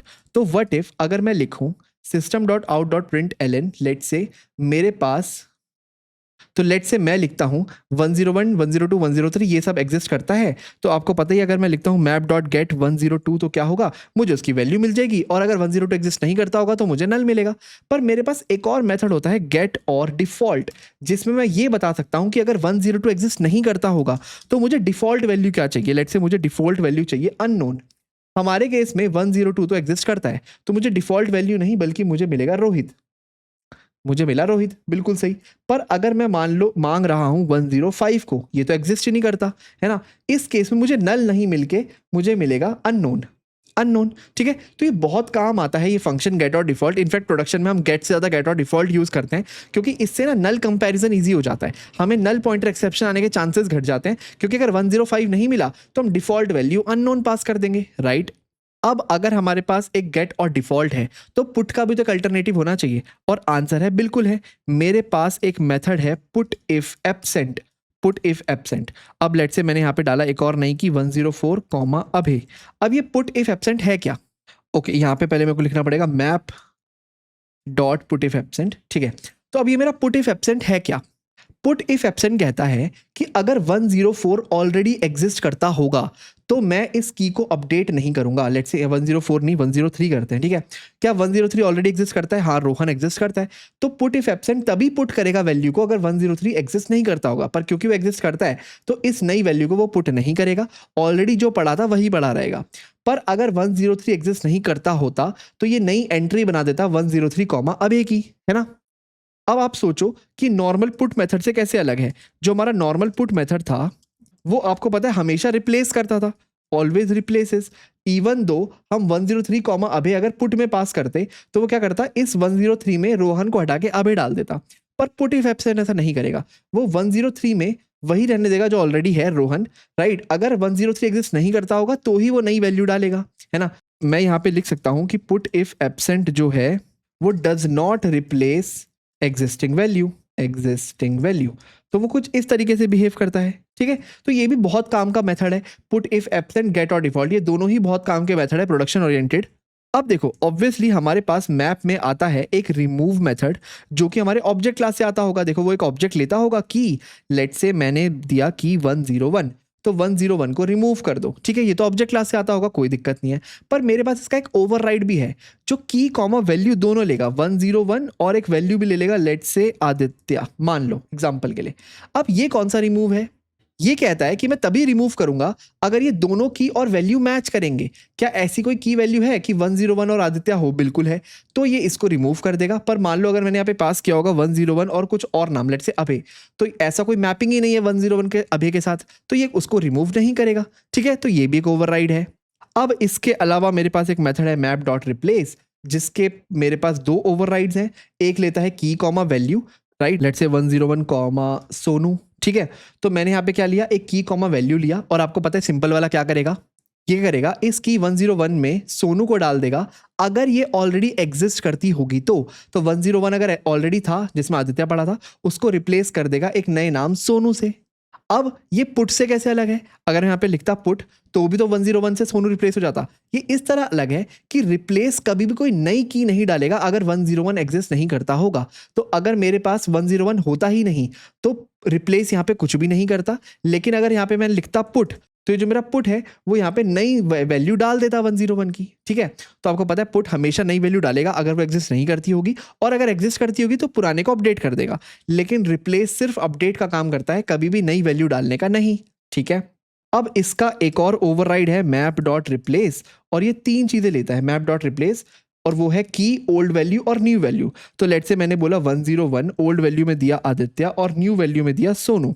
ठीक है, अच्छा अब ये क्या ओवरराइड है भैया? देखो ये कहता है कि मैं आदित्य 101 में सोनू को तभी डालूंगा अगर उसकी ओल्ड वैल्यू आदित्य होगी। ठीक है, तो एक तरह से वो हो गया कि ये की और वैल्यू दोनों को मैच करेगा। अब मान लो आदित्य की जगह यहाँ पे लिखा होता अभे, तो क्या इसे रिप्लेस करता? आंसर है बिल्कुल रिप्लेस नहीं करता, क्योंकि मैं कह रहा हूँ 101 ओल्ड वैल्यू है अभे और रिप्लेस कर दो सोनू को। ये जाके देखेगा 101 पर इसको वैल्यू तो मिलेगी आदित्य, ये कहेगा भाई वैल्यू मिसमैच है तो मैं इसको रिप्लेस नहीं करूंगा। ठीक है, तो ये एक तरह से सेफ रिप्लेस है। ये तभी रिप्लेस करेगा अगर ओल्ड वैल्यू भी यही है और की भी यही है। अब देखो हमने अभी डिस्कवर किया था ना कि हमारे पास मैप के अंदर एक और इंटरफेस होता है जिसका नाम होता है मैप डॉट एंट्री। ठीक है, और एक एंट्री क्या होती है? बेसिकली एक की वैल्यू पेयर, है ना। अब इस क्लास पे ना हमें कुछ मेथड्स मिलते हैं, जैसे कि सबसे पहले काम करता हूं मैं एक सेट में मैप डॉट एंट्री कलेक्ट कर लेता हूं, map dot entry of type integer comma string, और लेट्स से मैं इसका नाम रखता हूं entries equal to map dot entry set. ठीक है, अब देखो अब अगर मैं इसमें लूप थ्रू करूं, let's say map for every map dot entry, मैं फॉर ईच लूप यूज करता हूं, map dot entry of type integer comma string, और लेट्स से इसका मैं नाम देता हूं एंट्री। इन एंट्रीज ठीक है। तो देखो आपको पता है मैंने यहाँ पे क्या किया होगा, मैप डॉट एंट्री सेट किया तो मेरे को एक एंट्रीज मिल गई which is the set of map dot entry, और यहाँ पे मैं उस सेट में लूप थ्रू कर रहा हूँ। तो मैंने एक मैप डॉट एंट्री लिया एंट्री इस एंट्रीज में। अब मेरे पास यहाँ पे देखो कौन से मेथड अनलॉक हो जाते हैं। मेरे पास एक मेथड आ जाता है, लेट्स से मेरे को एक की चाहिए, तो एक मेथड है इस एंट्री पे गेट की, ये मुझे की ला करके दे देगा, बेसिकली जो भी यहाँ पे की स्टोर होगी। एक मेथड है मेरे पास इंटीजर नहीं, यहाँ पे मेरे को स्ट्रिंग मिलेगा value equal to entry dot get value, right. तो मेरे पास एक गेट की मेथड है, एक गेट वैल्यू मेथड है, तो उनको मैं की कॉमा वैल्यू में ले सकता हूँ, और मैं चाहूँ तो उनको मैं एक एक करके प्रिंट भी कर सकता हूँ। मैंने पहले की प्रिंट करी, फिर लेट से मैंने यहाँ पे दिया एक थोड़ा सा स्पेस, ठीक है, कॉमा लिख लेते हैं लेट से, और मैंने प्रिंट किया वैल्यू को, ठीक है। तो देखते हैं मेरे पास क्या प्रिंट होगा। इसको अभी के लिए हटा देते हैं और करते हैं इसको प्रिंट। तो देखो मेरी एक एक करके सारी एंट्री प्रिंट हो गई, 101 आदित्य, 102 रोहित, 103 रोहन, ठीक है। तो ये दोनों भी मेथड्स हमें मिलते हैं एंट्री डॉट गेट की, entry dot get value in map dot entry. अब यहाँ पे हमारे पास एक स्टैटिक मेथड आता है, लेट से हम एक नया मैप बनाते हैं of type integer comma string again, और इसको मैं मैप 2 नाम देता हूं। तो इसको बनाने का मेरे पास एक और तरीका है जिसको मैं बोलता हूं मैप डॉट ऑफ। अब अगेन जैसे हमारे पास लिस्ट डॉट ऑफ होता था उसी तरह से मैप डॉट ऑफ है, यानी कि ये भी एक इम्यूटेबल मैप बनाएगा, और इसमें मैं एक एक करके की कॉमा वैल्यू देता रह सकता हूँ। तो मैं लेट से इस तरह देता हूँ, इंटीजर है 101, वैल्यू है आदित्य, और लेट से अगली वैल्यू है, अगली की है 102 और नाम है रोहित। कुछ इस तरीके से मैं की और वैल्यूज देता रह सकता हूँ। तो मैं पहले दूंगा K1, फिर दूंगा V1, फिर दूंगा K2, फिर दूंगा V2, और अगर मैं कुछ और दूंगा तो फिर आएगा K3 और फिर आएगा V3, ठीक है, वेयर K इज की और V इज वैल्यूज, ठीक है। तो मैं इस तरीके से एक मैप बना सकता हूँ मैप 2, और ये एक इम्यूटेबल मैप होगा। इम्यूटेबल का मतलब आपको पता ही है, इस मैप 2 में जाकर के मैं कोई नई की एंटर नहीं कर सकता। तो लेट से मैंने 103 कॉमा रोहन यहाँ डालने की कोशिश की, तो आपको पता ही है मुझे एरर आ जाएगा, ये हमने लिस्ट के टाइम पे भी देखा था, ठीक है। तो अगर मैं इसको रन करके दिखाऊं आपको, तो देखो मुझे इम्यूटेबल कलेक्शन का एक एरर आ जाएगा, ठीक है, ओके। तो यही सब कुछ मेथड्स थे जो हमारे मैप में बहुत ज़्यादा फेमस है, ठीक है, इन्हीं को हम यूज़ कर रहे होंगे। ऑलमोस्ट बहुत सारे तो बिल्कुल सेम थे, जैसे इज एम्प्टी, कंटेन्स, है ना, गेट पुट कुछ नया था, साइज क्लियर, ये सब तो बिल्कुल था ही। अब इसके अलावा हमारे पास थे कुछ नए मेथड जैसे की सेट, वैल्यूज, एंट्रीज, है ना, और हमारे पास रिमूव या फिर रिप्लेस नाम के मेथड से, ठीक है। एक बार अगर आपको ये सारे मेथड समझ आ गए तो हम मूव कर सकते हैं अपनी स्पेसिफिक क्लासेस की तरफ, जैसे कि hash map, linked hash map और ट्री मैप। अब देखो सबसे पहले बात करते हैं अपने हैश मैप और लिंक्ड हैश मैप के बारे में। अब यहाँ पे ना बिल्कुल सब कुछ सेम रहने वाला है। अगर आपको हैश सेट और लिंक्ड हैश सेट समझ आया तो हैश मैप और लिंक्ड हैश मैप भी समझ आ ही जाएगा, क्योंकि आपको पता है इंटरनली हैश सेट और link hash set, hash map और लिंक्ड हैश मैप यूज करते हैं, ठीक है। तो जितने तरीके उनके थे ना कंस्ट्रक्टर्स के, वही तरीके इसके पास भी हैं। तो लेट से मैं एक मैप बना सकता हूँ अगेन इंटीजर कॉमा स्ट्रिंग का, उसको मैं बोलता हूँ map equal to new hash map. तो देखो एक मैं मैप बना सकता हूँ बना सकता हूँ जो खाली है, कोई कंस्ट्रक्टर में कोई वैल्यू नहीं लेता। अभी यहाँ पे मैं स्टार डाल देता हूँ, ठीक है। दूसरा मेरे पास क्या तरीका होता था सेट बनाने का, सेम तरीका है मेरे पास, वो है कैपेसिटी के साथ। तो लेट से मैं एक और नया मैप बनाता हूँ मैप 2, और यहाँ पे मैं चाहूँ तो अपनी कैपेसिटी दे सकता हूँ, लेट से 100, ठीक है। तो मेरा बकेट साइज उतना हो जाएगा, ठीक है। और एक और तीसरा कौन सा तरीका था मेरे पास, तीसरा तरीका था कि मैं बकेट साइज भी मेंशन कर दूं और अपना लोड फैक्टर भी मेंशन कर दूं, लेट से 0.8f, ठीक है। तो मैं ये भी कर सकता हूँ। और चौथा कौन सा तरीका था, चौथा मेरे पास तरीका था एक दूसरे कलेक्शन के थ्रू, इसको मैं लिखता हूँ मैप 3 और इसको मैं लिखता हूँ मैप 4। तो लेट से मैं एक दूसरा कलेक्शन ले लेता हूँ, मैप डॉट ऑफ लेना पड़ेगा मेरे को, और इसमें मैं एक मैप पास कर दूँ, लेट से 101 आदित्य, कुछ इस तरीके से। तो मैं ये भी कर सकता हूँ, और चाहूँ तो यहाँ पे मैं मैप डॉट ऑफ नहीं एक अदर मैप भी पास कर सकता हूँ। लेट से मैंने यहाँ पे मैप 3 पास कर दिया तो भी चलेगा, ठीक है। तो ये 4 तरीके हैं मेरे पास मैप बनाने के। और बाकी यहाँ पे जहाँ पे मैंने हैश मैप लिखा है, मैं चाहूँ तो इसको लिंक्ड हैश मैप से रिप्लेस कर सकता हूँ, कोई एरर नहीं आएगा। तो इसको मैं हटा देता हूँ, हाँ। तो यहाँ पे भी और यहाँ पे भी, हर जगह मैंने क्या डाल दिया, लिंक्ड हैश मैप। तो अगेन इसको बनाने के भी ये 4 तरीके हैं। अब हम चलते हैं अपने ट्री मैप पे और देखते हैं उसमें कौन कौन से मेथड्स हैं जो उसको नेविगेबल मैप और हमारे सॉर्टेड मैप से मिलते हैं। हाँ जी, तो देखो हमारा जो ये मैप इंटरफेस है ना, इसमें हमने हैश मैप और लिंक्ड हैश मैप तो अच्छे से देख लिया। इसके अलावा हमारे पास एक और हायरार्की थी, एक था सॉर्टेड मैप एक इंटरफेस, जैसे हमने सॉर्टेड सेट पढ़ा था। उसके नीचे होगा नेविगेबल मैप एक इंटरफेस, जैसे हमने नेविगेबल सेट पढ़ा था। और फाइनली आ जाएगा हमारा ट्री मैप एक क्लास। ठीक है, ये तो एक क्लास है। और आपको पता ही है ट्री मैप क्या करेगी, नेविगेबल मैप से आए हुए कुछ मेथड्स और सॉर्टेड मैप से आए हुए कुछ मेथड्स को ओवरराइड करेगी। तो अब ट्री मैप में कौन कौन से मेथड्स है वो देखते हैं, और ये बिल्कुल सिमिलर लगेंगे आपको ट्री सेट के मेथड से। तो अगर आपको वो समझ आ गए तो ट्री मैप के तो बिल्कुल डिट्टो कॉपी है। हाँ जी, तो देखो यहाँ पे मैंने demo5.java करके फाइल ले रखी है, और यहाँ पे अपना एक मैप डिक्लेयर किया हुआ है of type integer comma string. ठीक है, तो यहाँ पे हम मेथड्स की बात करने वाले हैं जो हमें ट्री सेट में मिलते हैं। तो फटाफट पहले मैं इस मैप को ट्री मैप बना लेता हूँ, और यहाँ पे भी ट्री मैप कर लेता हूँ, क्योंकि हमें पता है वो सारे मेथड्स ट्री मैप स्पेसिफिक हैं, तो हमारे को नॉर्मल मैप पे तो वो नहीं मिलेंगे, राइट। ओके, अब करते हैं इसमें कुछ वैल्यूज़ को पुट। तो मैं इसको पहले कॉपी ही कर लेता हूँ यहाँ से demo3 से, और ये वाली वैल्यूज़ को मैं यहाँ पे डाल देता हूँ। ठीक है, ओके। तो 101 आदित्य, 102 रोहित और 103 रोहन, ये कुछ वैल्यूज मैंने अपने मैप में एंटर कर ली। अब जो जो मेथड्स आपको याद आ रहे हैं ना हमारे ट्री सेट में थे, वो सारे ही मेथड्स हमारे ट्री मैप में हैं, बस उसका नाम थोड़ा सा बदल जाएगा। अब अगर हम अपने demo2.java में जाएं, जहाँ पे हमने अपना ट्री सेट डिक्लेयर किया था, तो आपको याद होगा हमने कैसे कैसे मेथड्स के नाम रखे थे, set.first, set.last, head set, tail set, subset, है ना। अब यहाँ पे हम फर्स्ट लास्ट पास करते थे, क्योंकि हमें पता है हमारी जितनी भी वैल्यूज थी वो सब यूनिक थी, डुप्लीकेट होगी ही नहीं, राइट। पर जब हम अपने मैप्स की बात करते हैं तो आपको पता है हमारे पास एक की होती है और वैल्यू होती है, और इसमें डुप्लीकेट ना होने की जिम्मेदारी सिर्फ कीज की होती है, वैल्यू डुप्लीकेट हो सकती है। तो हमारा जो भी मेथड का नाम होगा ना, जैसे कि फर्स्ट, वो चेंज होकर के फर्स्ट की हो जाएगा। अब वैसे ही लास्ट चेंज होकर के लास्ट की हो जाएगा। ठीक है, तो बाकी सब तो हमें सेम मिलेगा, बस हमें फर्स्ट की जगह फर्स्ट की यूज करना पड़ेगा, लास्ट की जगह लास्ट की। अब इंटरेस्टिंगली हम एक अगर एंट्री की बात करते हैं, मैप की एंट्री, जो मैंने आपको बताया था क्या होता है, एक की वैल्यू पेयर हमारे मैप में। तो फॉर एग्जांपल 101 कॉमा आदित्य एक एंट्री है। अब आपको पता है एंट्री में की भी आती है और वैल्यू भी आती है, तो ओवरऑल एक एंट्री भी तो यूनिक हो गई, राइट। क्योंकि अगर हमारी की यूनिक्स है और एंट्री में की कॉमा वैल्यू आती है, तो हमारी एक एंट्री भी तो खुद से यूनिक हो गई। तो कुछ मेथड्स में हमारे पास एक एंट्री का भी ओवरराइड होगा, वो जैसे जैसे आएंगे अभी आपको मैं दिखाऊंगा। तो लेट से सबसे पहले मेरे पास एक मेथड है मैप डॉट फर्स्ट की। ठीक है, तो फर्स्ट की आपको पता है सबसे छोटी की कौन सी है, वो मेरे पास आ जाएगी। तो एक बार इसको मैं प्रिंट करके देख लेता हूं। तो देखो मेरे पास आ गई 101, है ना। अब यहीं पे फर्स्ट की जगह मैं कर सकता था लास्ट की, और वो मेरी सबसे लास्ट की आ जाती, सबसे बड़ी की आ जाती, विच इज 103, है ना। अब मैं फर्स्ट की और लास्ट की जगह फर्स्ट एंट्री और लास्ट एंट्री भी प्रिंट कर सकता हूं। मेरा फर्स्ट एंट्री 101 आदित्य आ जाएगा एग्जैक्टली, और अगर मैं लास्ट एंट्री प्रिंट कर दूंगा तो भी आपको पता है 103 रोहन आ जाएगा, बिल्कुल। ठीक है, तो फर्स्ट की लास्ट की, first entry last entry.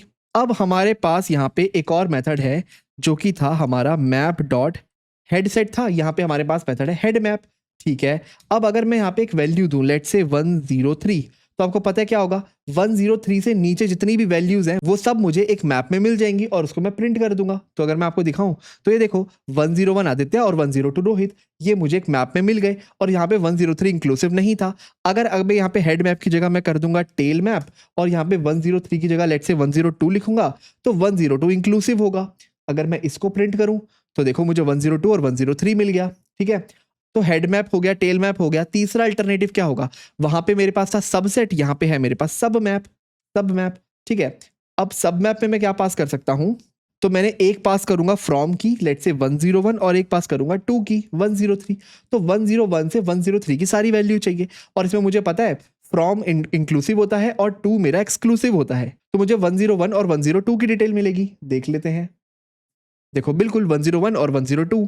Okay, तो देखो ये सारे मेथड जो आते थे वो आते थे मेरे नेविगेबल मैप से, जैसे वहां पे नेविगेबल सेट से आते थे। अब इसके अल्टरनेटिव हमारे पास एक और होता है, हमारे पास होता है हमारा सॉर्टेड मैप।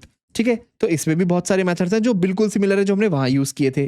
अब वहां पे था हमारे पास लोअर फ्लोर हायर सीलिंग, अब यहाँ पे भी बिल्कुल सेम है, बस उसका नाम बदल जाएगा। मेरे को बस करना होगा मैप डॉट लोअर, और मेरे पास दो चीज आ जाएगी, एक तो लोअर की और लोअर एंट्री। अब ये भी आपको पता है बिल्कुल सेम काम करेगा। अगर मान लो मैंने दिया 102, तो ये मुझे क्या ला करके देगा, ये मुझे एक ऐसी ग्रेटेस्ट वैल्यू ला करके देगा विच इज लोअर देन 102, है ना। तो ओके, अगर मुझे 102 से लोअर वैल्यू चाहिए तो मुझे 101 मिलनी चाहिए। तो देखो अगर मैं इसे प्रिंट करूंगा तो मुझे 101 मिल जाएगा, बिल्कुल सही बात। इसको मैं अभी हटा देता हूं, ठीक है। अब ये तो मैंने सिर्फ की प्रिंट करी, तो मैं चाहूं तो लोअर की जगह पूरी की पूरी लोअर एंट्री भी पास कर सकता हूं। अब मेरा पूरा 101 कॉमा आदित्य प्रिंट होना चाहिए, तो 101 कॉमा आदित्य प्रिंट होना चाहिए, बिल्कुल ओके। और उसी तरह से मेरे पास सारे अल्टरनेटिव्स हैं। मेरे पास है फ्लोर की फ्लोर एंट्री, मेरे पास है सीलिंग की सीलिंग एंट्री, और मेरे पास है हाइयर की, और मेरे पास है हाइयर की और हाइयर एंट्री। तो सारे अल्टरनेटिव्स जो मेरे पास सेट में थे उन सब की कॉपी मेरे पास मैप में भी है।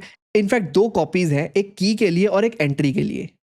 अब अगेन मेरे पास जैसे यहां पे था पोल फर्स्ट पोल लास्ट, राइट, यहां पे भी है मेरे पास।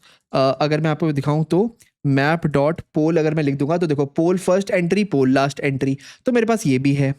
अब अगेन वहां पे था मेरे पास जैसे कि डिसेंडिंग सेट और डिसेंडिंग आइटरेटर, यहां पे है मेरे पास मैप डॉट डिसेंडिंग में करूंगा तो मेरे को डिसेंडिंग मैप मिल जाएगा, ठीक है। तो मैं चाहूं तो अगर अपना डिसेंडिंग मैप प्रिंट कर दूं तो देखो आपको कैसे मैप दिखेगा, मेरे को एकदम उल्टा मैप दिखेगा जो अभी दिख रहा है करंटली। इसको मैं करता हूं प्रिंट, तो देखो 103 102 और फिर 101, ओके। और इसके अलावा अगर मैं डेमो 2.java में वापस जाऊं तो जो मेरे पास हेड सेट टेल सेट और सबसेट के ट्यूनेबल मेथड से जिनमें मैं इनकी बूलियन वैल्यूज भी ले सकता हूं कि मुझे किसको इंक्लूड करना है और किसको नहीं, सेम मेरे पास यहाँ पे भी है। तो मैं अगर लिखूं map dot let's say head map, तो देखो यहाँ पे मैं इसकी इंक्लूसिव वैल्यू भी ले सकता हूँ। सेम मेरे पास टेल मैप में भी है इंक्लूसिव एक्सक्लूसिव वैल्यू। और अगर मैं लिखूंगा मैप डॉट सब मैप तो इसमें मुझे दो ओवरराइड मिलेंगे, जिसमें एक तो सिंपल फॉर फ्रॉम और टू होगा और एक में बूलियन वैल्यूज भी होगी, ठीक है। आई होप आपको समझ आ गया होगा, बिल्कुल सिंपल मेथड्स हैं, सिमिलर है, इसलिए मैंने यहाँ पे सारे डिस्क्राइब नहीं किए। अगर आप एक बार सेट के समझ लोगे तो मैप के तो अपने आप सारे क्लियर हो ही जाएंगे। तो अब ना अगर आपको मैप्स के बारे में hash map, linked hash map और ट्री मैप क्लियर हुआ होगा तो देखते हैं कुछ और तरह के मैप्स जो हम जावा में बना सकते हैं, जिसमें सबसे पहले आते हैं हैश टेबल, ठीक है। देखो क्या है हैश टेबल।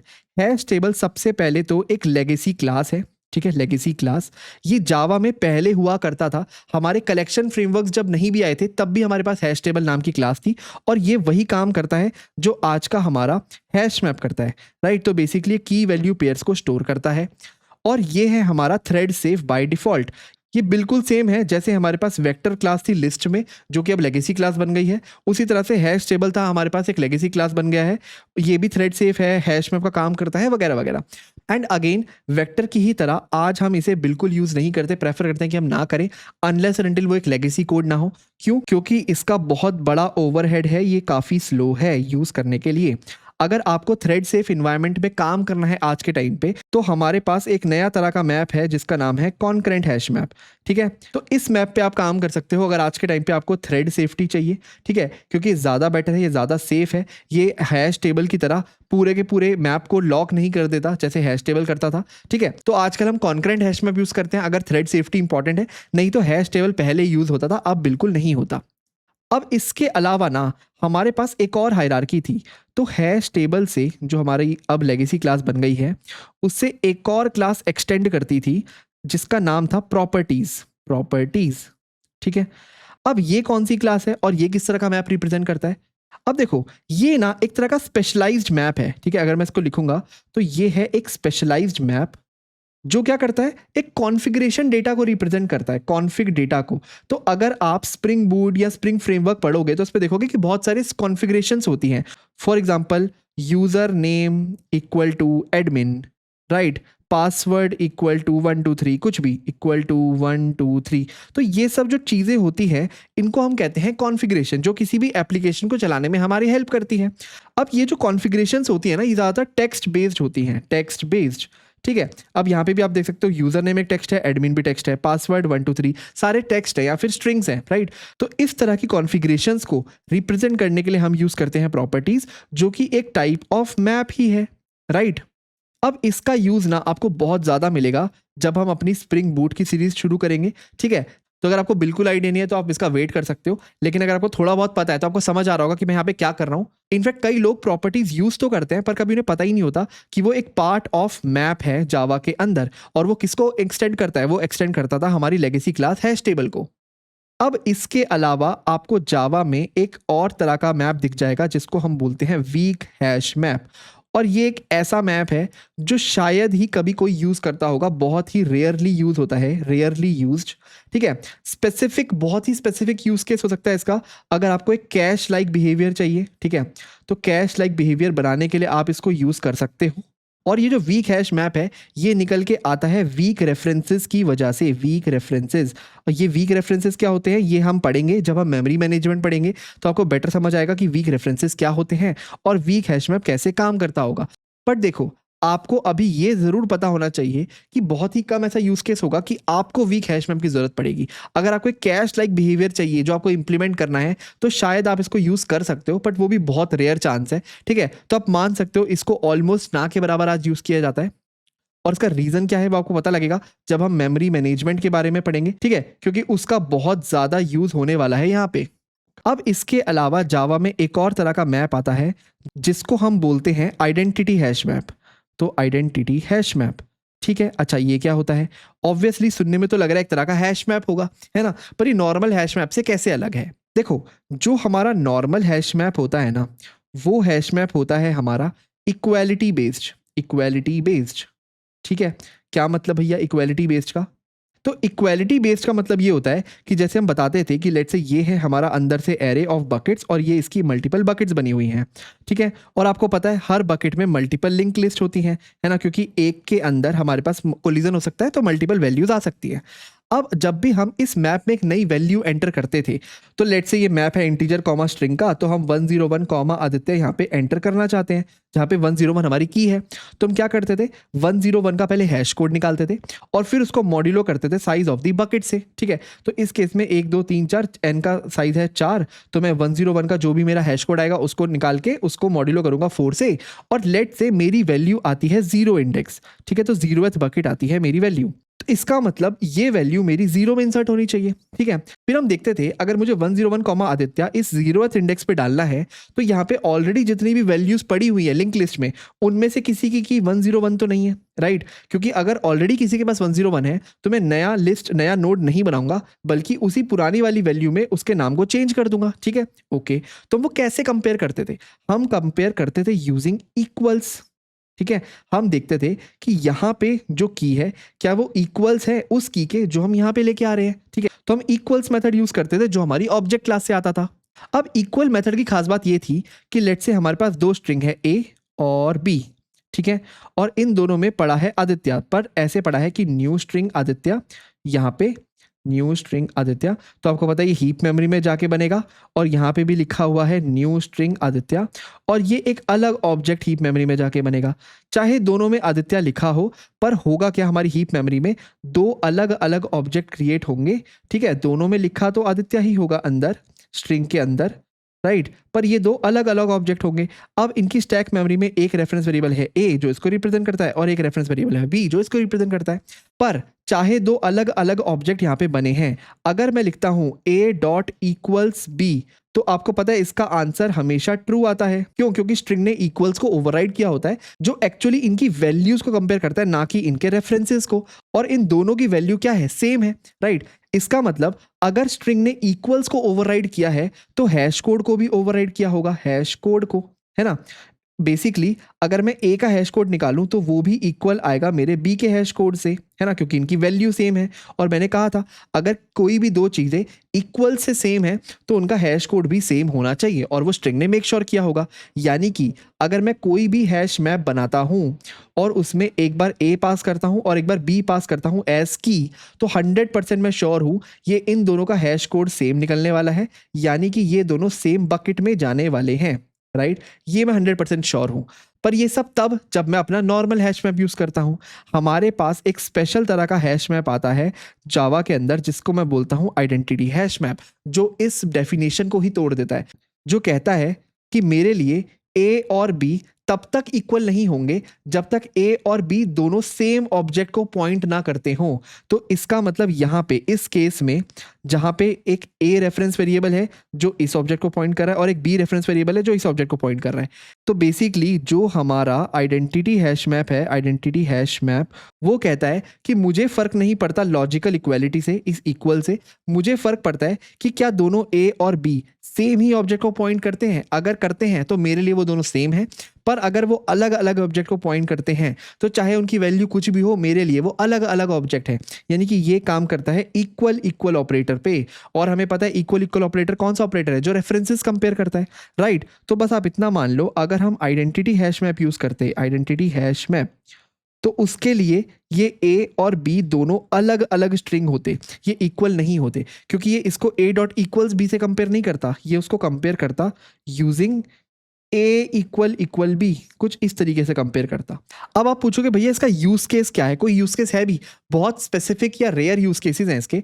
जब आप ग्राफ एल्गोरिदम्स की बात करते हो ना, ग्राफ एल्गोरिदम्स, तो जैसे कि अगर आपको साइकिल डिटेक्शन करना है या फिर आपको टोपोलॉजी फाइंड करनी है वगैरह वगैरह, अब ये बहुत स्पेसिफिक ग्राफ एल्गोरिदम्स हैं, अगर इसके बारे में आपको आइडिया नहीं है तो कोई बात नहीं, उन स्पेसिफिक पर्पस के लिए ही कभी कभार आइडेंटिटी हैश मैप यूज होता है, नहीं तो इसका एज सच कोई स्पेसिफिक यूज केस है नहीं। बस आपको याद रखना है, नॉर्मल हैश मैप में हम इक्वल्स को यूज करते हैं ये पता लगाने के लिए कि दो की या दो स्ट्रिंग्स इक्वल हैं या नहीं, पर हमारे आइडेंटिटी हैश मैप में हम इक्वल इक्वल ऑपरेटर को यूज करते हैं। और आपको पता है equal equal operator references compare करता है और इक्वल्स हमारा एग्जैक्ट वैल्यू कंपेयर करता है। इसके अलावा हमारे पास आता है एक इनम मैप, इनम मैप। अब ये इनम मैप क्या है, देखो ये इंटरेस्टिंग है। इमेजिन करो आपके पास एक इनम है डे, ठीक है, तो आपका एक इनम बना हुआ है डे का, और इसमें आपने मंडे, ट्यूसडे, वेडनेसडे कुछ वैल्यूज डिफाइन की हुई हैं वगैरह वगैरह, ठीक है। तो अब अगर मैं आपको कहता हूं कि आपको एक मैप बनाना है जिसमें की होगी इस इनम का एक ऑब्जेक्ट, राइट, तो आप कहोगे हाँ बहुत सिंपल है, मैं एक मैप बनाऊंगा, लेट से डे, ये वाला day, comma let's say integer का कुछ इस तरीके से, M P equal to let's say new hash map. आप नॉर्मल अपना हैश मैप बना दोगे, है ना, कोई दिक्कत नहीं है, चल जाएगा। आप चाहो तो इसमें वैल्यू डाल सकते हो, लेट से एम पी डॉट पुट, आपने डाला मंडे कॉमा 1 कुछ इस तरीके से, एक डाला M P dot put Tuesday comma 2 कुछ इस तरीके से। अब ये इंटीजर वैल्यूज क्या है, 1 2, ये कुछ नहीं है, ऐसी आर्बिट्री वैल्यूज हैं जो मैंने ऐसी ले ली। बेसिकली मुझे बस ये बताना था कि अगर आप ऐसा कोई मैप बनाते हो जिसमें जो की है वो एक तरह का इनम है, राइट, उनके ऑब्जेक्ट्स हैं इनम के, और वैल्यू कुछ भी हो सकते हैं, इंटीजर, स्ट्रिंग, कुछ भी, तो जनरली आप प्रेफर करोगे नॉर्मल हैश मैप बनाना, है ना। यहाँ पे ये काम तो कर जाएगा, बिल्कुल सब कुछ सही चलेगा, पर ये ना थोड़ा सा अनऑप्टिमाइज्ड रहेगा इनम मैप के कंपैरिजन में। जावा आपको एक स्पेशलाइज्ड मैप देता है, इनम मैप, जो कहता है कि अगर आपको ऐसी कोई सिचुएशन रिप्रेजेंट करनी है जिसमें की कभी भी कोई इनम है, तो आप इनम मैप यूज करो, वो ज्यादा एफिशिएंट है, ज्यादा ऑप्टिमाइज्ड है। अब देखो कैसे, जावा को ऑलरेडी पता है एक इनम में लिमिटेड नंबर ऑफ वैल्यूज हो सकती है, राइट, और हर वैल्यूज का एक ऑर्डिनल होता है। ऑर्डिनल अंदर से ऑर्डिनल आपको पता है एक नंबर होता है, लेट्स से इसका ऑर्डिनल होगा 0 मंडे का, ट्यूसडे का होगा 1, वेडनेसडे का होगा 2 एंड सो ऑन, राइट। तो बेसिकली हमारे पास एक फाइनाइट नंबर ऑफ सेट ही होता है और सबकी एक यूनिक ऑर्डिनल वैल्यू होती है। तो इस नॉलेज को यूज करके जावा जो एक बकेट्स बनाता है उसमें बेटर डिस्ट्रीब्यूशन कर पाता है हमारी कीज का, राइट, उसमें कोलिजन होने के चांसेस ऑलमोस्ट जीरो हो जाते हैं, ऑलमोस्ट जीरो।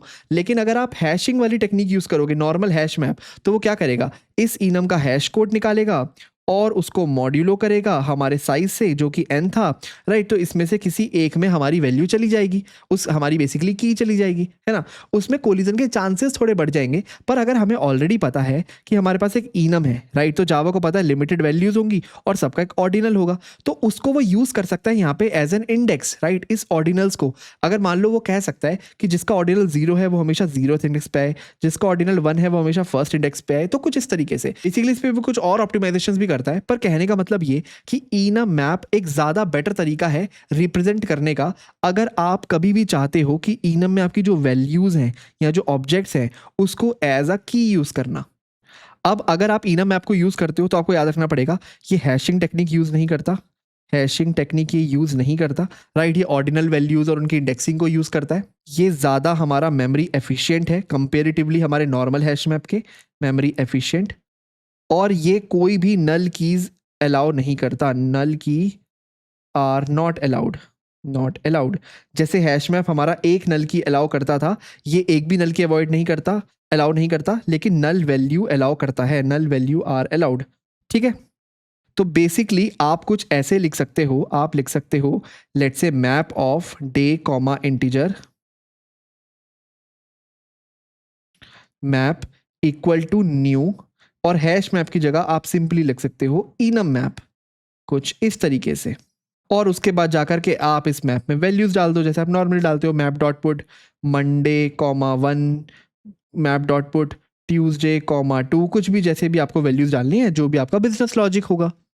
इनफैक्ट इसकी सबसे इंटरेस्टिंग बात तो ये है कि इसमें आइट्रेशन ऑर्डर भी प्रिजर्व रहता है, आइट्रेशन ऑर्डर इज प्रिजर्व्ड, जो कि नॉर्मल हैश मैप में नहीं रहता। आपको पता है नॉर्मल हैश मैप में क्या होता है, नॉर्मल हैश मैप क्योंकि अंदर से हैशिंग यूज करते हैं, राइट, तो बेसिकली जब भी आप उस पर आइट्रेट करते हो तो आपको जो भी आपकी की कॉमा वैल्यूज मिलती है वो किसी भी ऑर्डर में मिल सकती है, जरूरी नहीं है उसी ऑर्डर में मिले जिसमें आपने डाला था, राइट। लेकिन इनम मैप क्योंकि इनम्स के वैल्यूज को यूज कर रहा है और उनके ऑर्डिनल्स को यूज कर रहा है, तो आपको हमेशा आइट्रेशन ऑर्डर वही मिलेगा जिस तरीके से आपकी इनम वैल्यूज होंगी, तो पहले मंडे, फिर ट्यूसडे, फिर वेडनेसडे एंड सो ऑन। तो बेसिकली अगर आप इनम मैप यूज करते हो तो आपका आइट्रेशन ऑर्डर भी प्रिजर्व रहता है। अब लास्ट जिसके बारे में हमें अपने स्टार्टिंग में भी बात की थी वो है हमारा concurrent hash map. Concurrent hash map देखो, ये है हमारा लेटेस्ट थ्रेड सेफ मैप, ठीक है।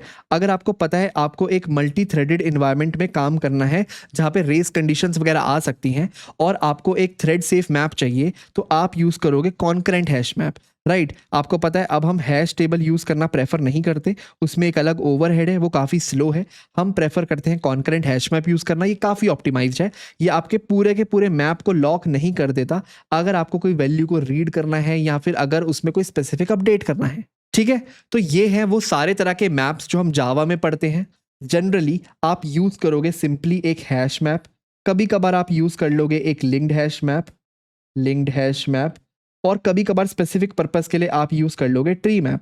उनके अलावा जितने भी हमने बात करी, इन सब के अलावा हाँ आप कॉन्करेंट हैश मैप भी यूज़ कर सकते हो अगर आप एक मल्टी थ्रेडेड इन्वायरमेंट के बारे में बात कर रहे हो। बाकी जितने भी हमने बात की, इनम मैप, आइडेंटिटी मैप, उनका बहुत स्पेसिफिक यूज़ केस है, राइट। किसी एक पर्टिकुलर पर्पस के लिए इनम मैप आप तभी यूज़ करोगे अगर आपको इनम का एक एक्चुअली मैप चाहिए जो ज़्यादा ऑप्टिमाइज्ड है। आइडेंटिटी मैप का तो बहुत ही कम यूज़ केस है। अगर आपको ऑलमोस्ट एक ग्राफ एल्गोरिदम्स को स्टडी करना है उसके लिए आप आइडेंटिटी मैप यूज़ कर सकते हो। बाकी आपको पता है जितने भी हमने पढ़ा, वीक रेफरेंस मैप तो आप अब यूज़ करते ही नहीं हो, हैश टेबल भी हम प्रेफर नहीं करते अब बिल्कुल भी यूज़ करना, वगैरह वगैरह, ठीक है। आपको सबका अच्छे से आइडिया लग गया होगा, आपको मज़ा आया होगा। इस वीडियो में इतना ही, आपसे मिलते हैं नेक्स्ट वीडियो में, तब तक के लिए थैंक यू सो मच।